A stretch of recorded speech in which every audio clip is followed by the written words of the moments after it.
Hello friends, welcome to our channel physics solution hub. तो अगर आप चैनल से नहीं जुड़े हैं तो प्लीज़ चैनल को लाइक, शेयर एंड सब्सक्राइब करें। तो आज अब बनाते हैं टॉपिक की तरफ। तो आज का हमारा चैप्टर है चैप्टर नंबर 6, विद्युत चुंबकीय प्रेरण। विद्युत चुंबकीय प्रेरण यानी कि इलेक्ट्रोमैग्नेटिक इंडक्शन। तो इलेक्ट्रोमैग्नेटिक इंडक्शन में तो अपना विद्युत चुंबकीय प्रेरण, इलेक्ट्रोमैग्नेटिक इफेक्ट, यानी कि असल में इलेक्ट्रोमैग्नेटिक इफेक्ट होता क्या है। इलेक्ट्रोमैग्नेटिक यानी कि विद्युत चुंबकीय प्रेरण, यानी कि विद्युत चुंबकीय प्रेरण की वह घटना जिसमें अगर कोई परिवर्तन हो तो चुंबकीय क्षेत्र के द्वारा विद्युत क्षेत्र उत्पन्न हो। यानी कि कोई चुंबकीय प्रेरण की घटना है जिसमें परिवर्तित चुंबकीय क्षेत्र के द्वारा विद्युत क्षेत्र उत्पन्न होता है, यानी कि विद्युत क्षेत्र यानी कि इलेक्ट्रिक फील्ड। ठीक है, इलेक्ट्रिक फील्ड होता है। ये घटना कहलाती है अपना विद्युत चुंबकीय प्रेरण। ठीक है, विद्युत चुंबकीय प्रेरण। ठीक है, अब आगे चलते हैं अपना चुंबकीय फ्लक्स, मैग्नेटिक फ्लक्स अपना है चुंबकीय फ्लक्स। तो चुंबकीय फ्लक्स क्या होता है? चुंबकीय क्षेत्र में स्थित किसी तल से उसके लंबवत गुजरने वाली क्षेत्र रेखाओं की संख्या, उस तल के संबंध। यानी कि कोई चुंबकीय क्षेत्र है, जैसे कि ये कोई चुंबकीय क्षेत्र है, ये मान लिया, तो इसके तल के लंबवत गुजरने वाली क्षेत्र रेखाएं हैं। इसके संबंध को क्या कहते हैं? इसको क्या कहते हैं? चुंबकीय फ्लक्स कहते हैं। जैसे कि डायग्राम में हमारा बताया गया है चुंबकीय फ्लक्स। ठीक है, तो चुंबकीय फ्लक्स में जैसे ये रेखा और ये इसके बीच थीटा, यानी कि B cos theta n B. ठीक है, ये तल पर है। ठीक है, ये होती है चुंबकीय फ्लक्स। चुंबकीय फ्लक्स को अपन लिख सकते हैं phi is equal to B A B. ठीक है, तो इसको लिख सकते हैं phi is equal to A B cos theta. ठीक है, ए बी कोस थीटा, या phi is equal to B A cos theta. तो इसके लिए अगर कंडीशन आती है अपनी, इसके लिए कंडीशन, ठीक है, तो इसके लिए अगर थीटा का मान अपने लेंगे, थीटा मान अगर 90 डिग्री है तो कोस थीटा 0 हो जाएगा। तो कोस थीटा 0 हो जाएगा तो अपना फाई भी 0 हो जाएगा। ठीक है, तो फाई के अधिकतम मान के लिए अपना थीटा 0। तो अगर थीटा 0 हुआ तो थीटा 0 का मान 1 होता है, तो अपना आ जाएगा phi is equal to B A. ठीक है, अच्छा, तो फाई यानी कि अपना जो चुंबकीय फ्लक्स होता है वो एक अदिश राशि है, यानी कि वो एक अदिश राशि है। अदिश राशि क्या है? डॉट गुणनफल होता है, तो बी ए। तो इसका एम के एस मात्रक क्या होता है? इसका एम के एस मात्रक क्या होता है? एम के mass newton ampere metre into metre square, यानी कि होता है न्यूनतम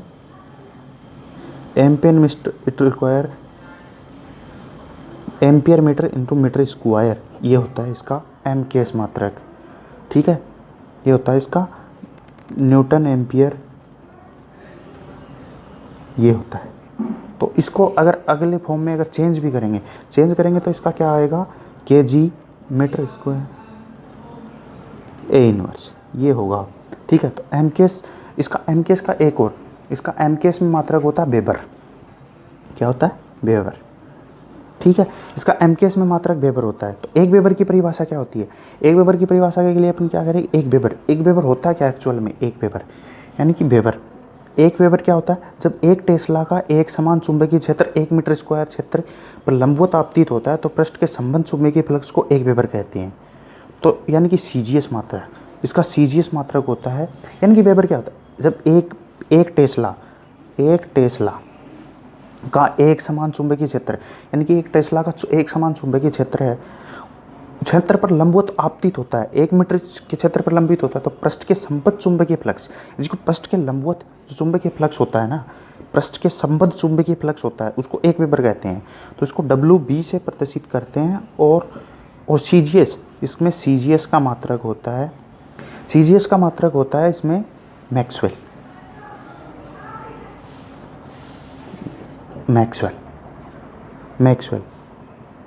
तो एक मैक्सवेल क्या होता है? एक मैक्सवेल जब गाउस का एक समान चुंबकीय क्षेत्र 1 सेंटीमीटर वाले क्षेत्र के लंबवत होता है, तो उसमें क्या था? संबंध था। वेबर के लिए तो एक संबंध था और इसमें लंबवत होता है, तो जो उत्पन्न होगा चुंबकीय फ्लक्स वो एक मैक्सवेल कहलाएगा। अपन एक मैक्सवेल को ऐसे भी लिख सकते हैं कि एक मैक्सवेल इज इक्वल टू, एक मैक्सवेल बराबर 1 Gauss into centimetre inverse, centimetre square, 1 centimetre square. ठीक है, ये हो गया। तो अब अपन मैक्सवेल और वेबर में जो होगा, वेबर में क्या निकालेंगे? रिलेशन। तो मैक्सवेल और वेबर में रिलेशन निकालेंगे, तो relation between weber and Maxwell. ठीक है। तो क्या होता है? 1 वेबर 1 टेस्ला, तो 1 weber is equal to 1 tesla into metre square. तो बराबर इसको लिख सकते हैं 10⁴ गाउस इनटू 10⁻⁸ सेंटीमीटर स्क्वायर।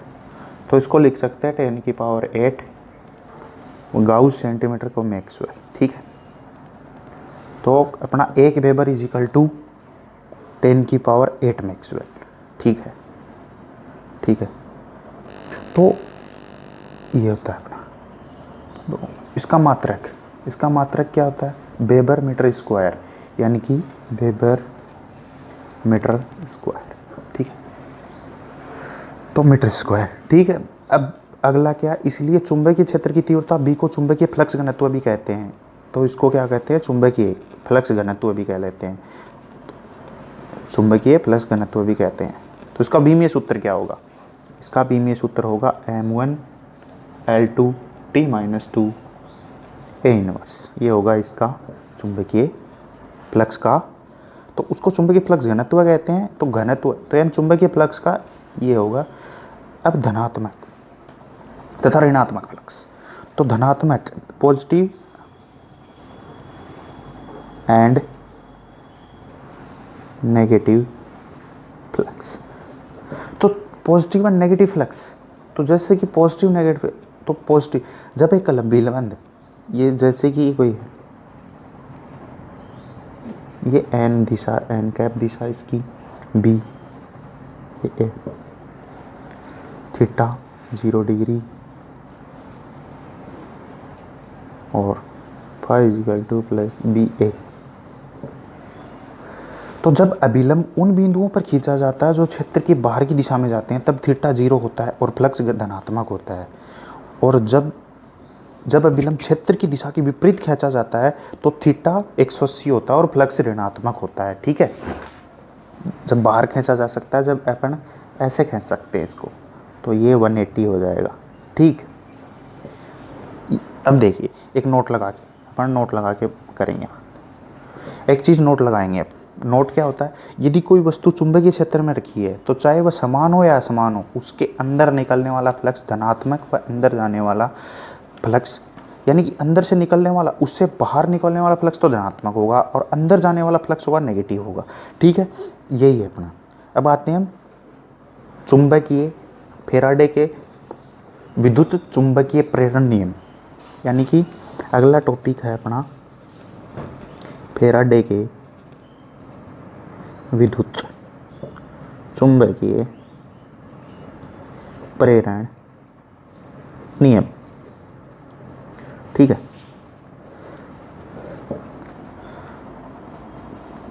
तो चुंबकीय प्रेरण के नियम। पहला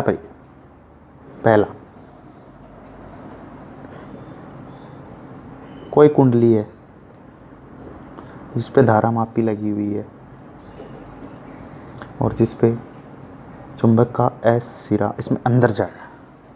दूसरी कुंडली लगी हुई है, इसमें चुंबक अंदर जा रहा है तो इसमें एन सिरा से अंदर। तीसरी कुंडली लगी हुई है और इसमें बाहर आ रहा है, यानी कि चुंबकीय क्षेत्र बाहर की तरफ है। तो इसका प्रयोग क्या कहता है? इसका प्रयोग कहता है फैराडे ने चुंबक और धारामापी को जोड़कर एक परिपथ बनाया है, यानी कि चुंबक और कुंडली, यानी कुंडली और धारामापी को एक परिपथ। तो किसी दंड चुंबक को उत्तरी ध्रुव तेजी से पास लाते हैं तो धारामापी में विक्षेप उत्पन्न होता है, यानी कि अर्थात विक्षेप उत्पन्न होता है, अर्थात एक क्षण के लिए धारा बहती है। यदि दंड चुंबक को उत्तरी ध्रुव से दूर ले जाते हैं तो धारामापी में विक्षेप की दिशा विपरीत हो जाती है। इस प्रकार यदि कुंडली पास लाते हैं तो विक्षेप उत्पन्न होता है। यदि उत्तरी ध्रुव से विपरीत तथा धारा की दिशा बदल जाती है तो कुंडली में फेरों की संख्या में वृद्धि हो जाती है और जाए तो परिपथ में बहने वाली धारा प्रबलता बढ़ जाती है। और जब दंड ध्रुवों को स्थिर रखा जाए तो कुंडली में तेजी से चुंबक के पास लाते हैं तो धारामापी में विक्षेप उत्पन्न होता है। तो इसका एक है, क्योंकि जब पास लाते हैं तो धारामापी में विक्षेप उत्पन्न होता है, तो एक क्षणिक धारा यानी कि क्षणिक धारा बहती है। जब दूर ले जाते हैं तो धारामापी विक्षेप की दिशा विपरीत हो जाती है तो विक्षेप उत्पन्न होता है। इसी प्रकार यदि कुंडली को पास लाते हैं तो विक्षेप उत्पन्न होता है। ये उत्तरी ध्रुव विपरीत तथा धारा की दिशा बदल जाती है। यदि कुंडली में फेरों की संख्या में वृद्धि कर दें, यानी कि अगर फेरे की संख्या बढ़ा दें तो बहने वाली धारा की तीव्रता बढ़ जाएगी, कम कर देंगे तो घट जाएगी। चुंबक के पास लाते हैं तो विक्षेप उत्पन्न होता है। ठीक है, ये है क्या था पहला नियम। अब दूसरा नियम, दूसरा नियम क्या है? दूसरा नियम क्या है? एक प्रणालिका, ये कोई